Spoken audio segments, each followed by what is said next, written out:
I'm fully entering my romantic era, like hence like the beautiful flowers, the cat who I've had for a while, and I'm just really embracing that feeling of romance and, you know, just like beauty in my life. Like, I might not be in a relationship right now, but it doesn't mean that I can't really let God romance me, in the sense of like, look at that beautiful sunset, go for an incredibly scenic walk, have a really nice meal with really good music in the background, even if I'm just eating alone, or, you know, getting dressed up for lunch with friends, or planning a really beautifully decadent dinner, throwing a, you know, dinner party at home, and being able to really lean into homemaking and, you know, making a beautiful table setup and all these kind of things. Like, so I am fully entering into this because I have wanted to for a really long time, just like enjoy romance. And I think I grew up in rom-coms, I grew up in all those films, and I kept thinking, when I'm in a relationship,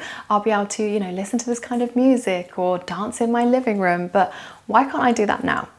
So I'm fully enjoying my life and trying to be like, okay, I haven't met my person yet, but I can still put on like amazingly good music in the car and chair dance while I'm driving. So yeah, if you see me driving, I might look a bit crazy, but I'm just trying to, you know, really embrace that joy. And I'm listening to the audiobook of The Body Keeps the Score, which is all about trauma and the effects and impacts, and also how we can mentally kind of pull ourselves out of it.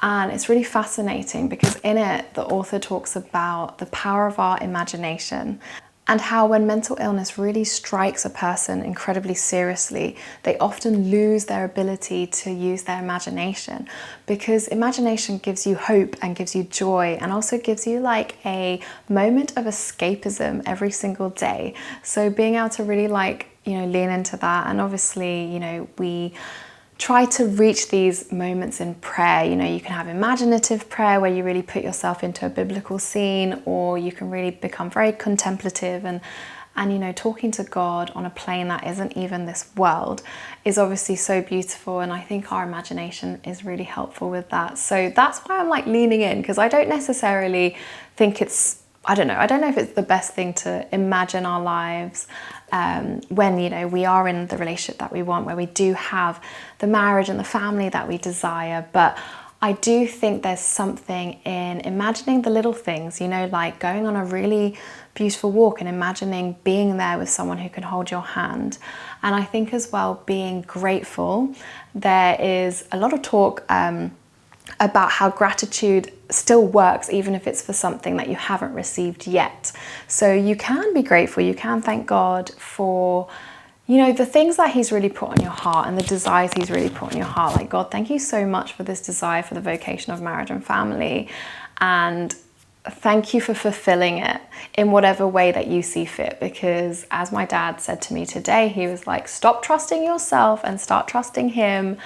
And he said it to me 3 times, and my dad doesn't normally talk to me about spiritual stuff, so I was like, I think this is actually a message from my spiritual father, the Heavenly Father, God, telling me like, stop, just stop trying to narrate your own story and to write it, and start just being willing to live it and be in it. So this is just an encouragement to, if you want to join me in just like living that romantic era, then do it. Wear your loveliest outfit. Go to that restaurant you've been wanting to try.